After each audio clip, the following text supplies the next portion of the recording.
Hello, this is Jenny Fern, and I just spent way too much time talking about my winter seeds, and I want to talk about spring and summer seeds, so I'm going to do that now.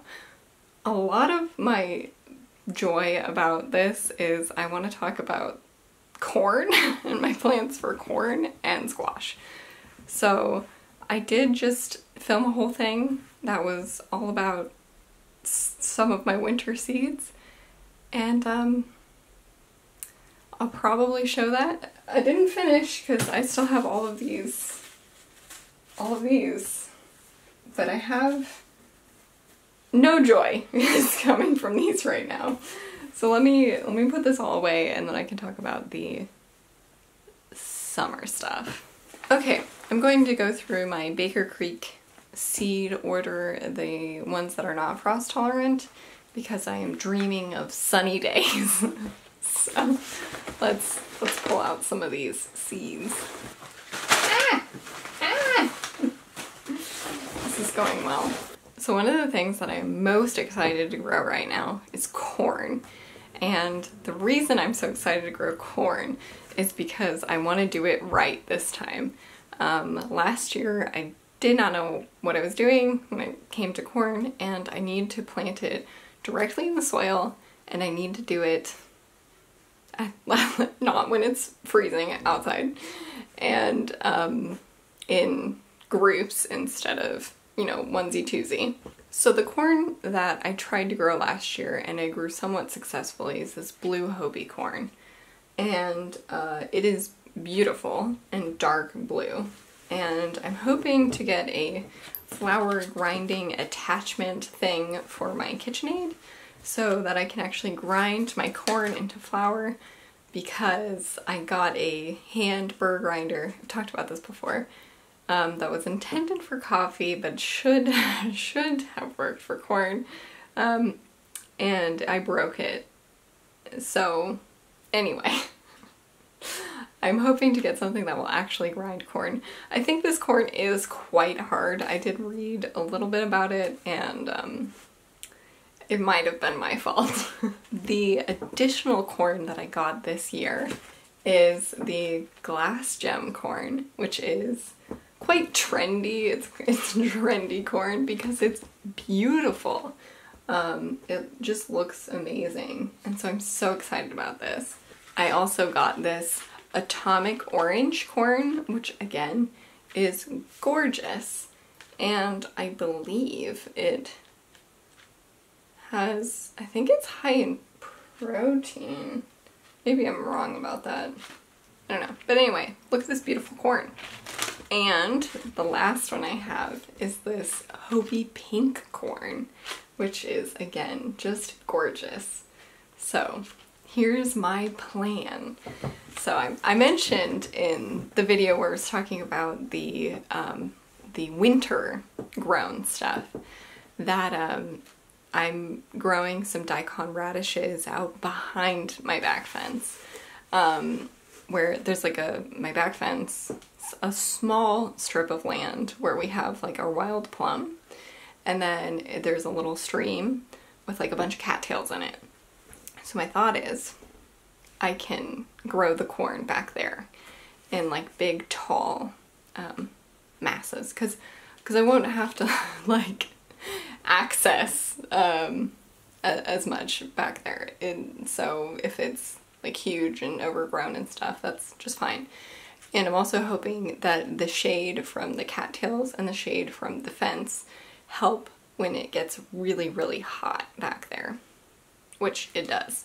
So I'm hoping that if I grow these two varieties right next to each other, so I have like a cluster of these guys and a cluster of these guys, and then I have the kind of middle bit, that there will be some cross-pollination here, and then there will be just normal true to type stuff on the edges.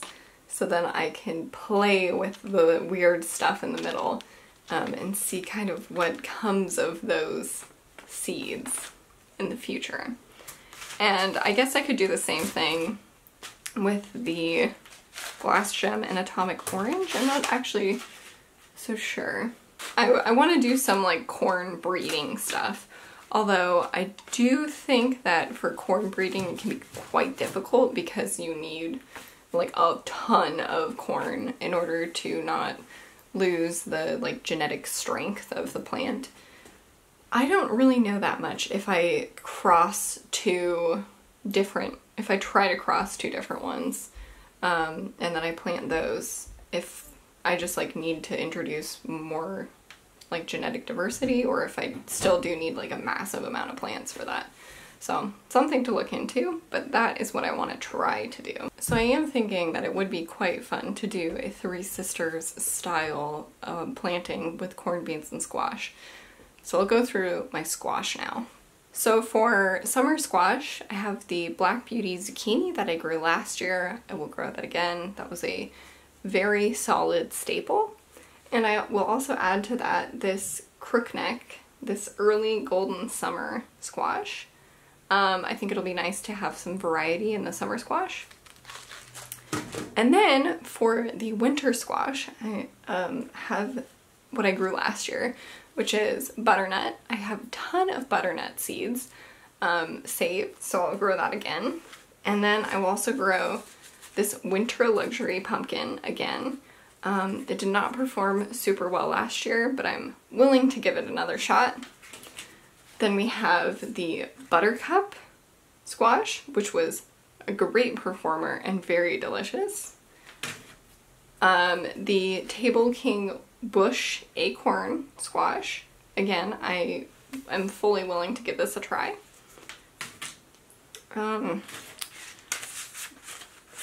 Oh, and I also had the sugar pie pumpkin, which did very well.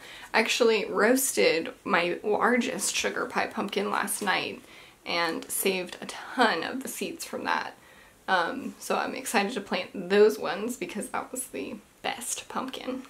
And then for pumpkins and squash that are new varieties for this year, I have this Lady Godiva squash. I think, oh yeah, this is the one that produces seeds without like the hard shell, because I love to eat pumpkin seeds, so I can't wait to eat these ones. This is very exciting.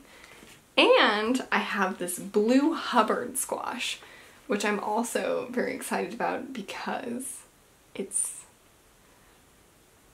a very weird blue squash. Apparently it's good for baking and soup. So, sounds great. I have been quite interested. Some of my favorite videos to watch are the pumpkin project videos from David the Good.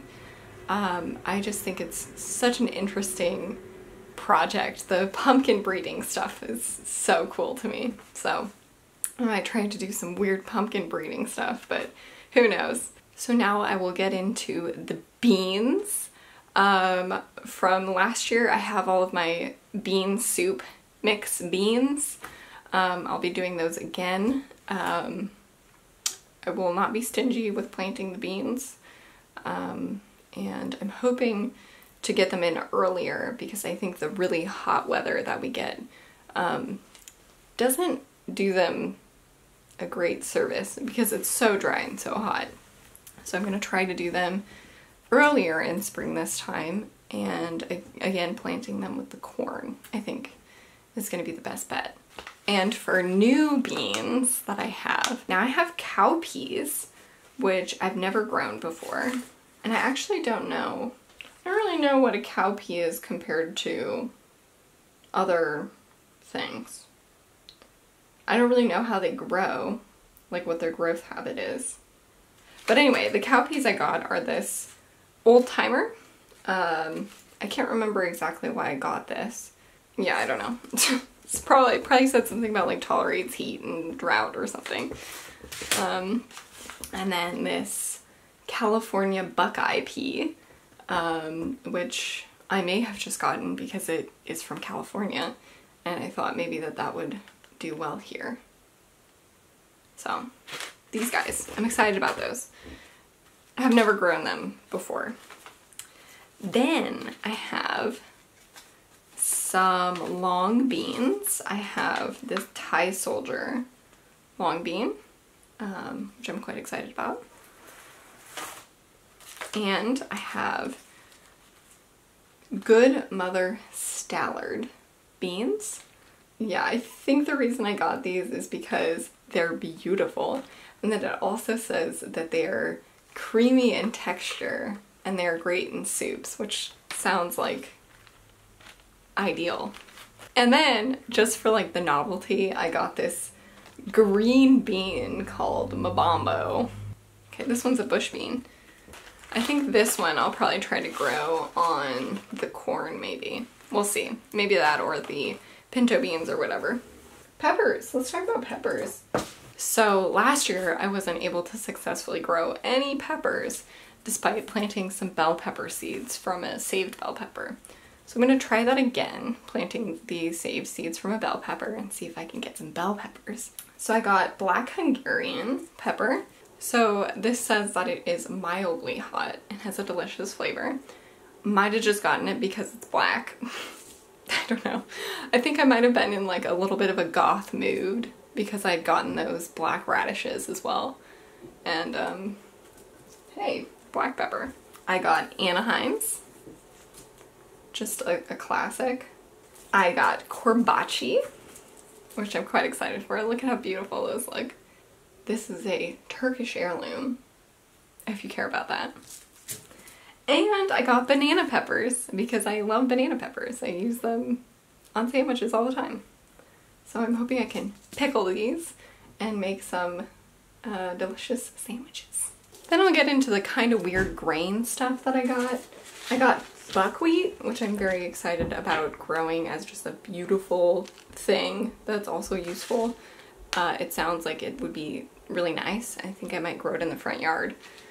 Along with that, I also have my amaranth from last year. So last year I grew the red garnet amaranth. I will definitely be growing this again as it is self-seeded everywhere. So the red garnet amaranth, the black chia, the buckwheat, and then I got flax, which I'm kind of hoping I can grow behind the fence as well.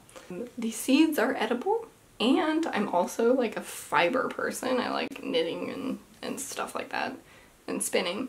So I don't know how to make the fiber out of this, but it seems like a useful thing to try to grow, especially because I cannot grow cotton here because of the like agricultural controls over that plant. So gotta try to figure out what else I can grow that could produce a fiber, just for for the knowledge in case it ever becomes useful.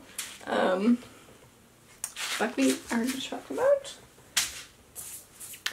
And I bought a few more amaranths because I just love how beautiful it is, how tasty the greens are, and potentially its usefulness as a pseudo grain. So we have this beautiful golden giant, which I just really like the color of. The Love Lies Bleeding amaranth, which is kind of like a very dramatic ornamental amaranth, which is still useful as food as the other amaranths are. But this I'm hoping to grow in the front garden beds. And then I got some quinoa, because I have tried growing quinoa from a bag, like leftover from food, and it didn't really work out, so I thought I'd buy some seeds.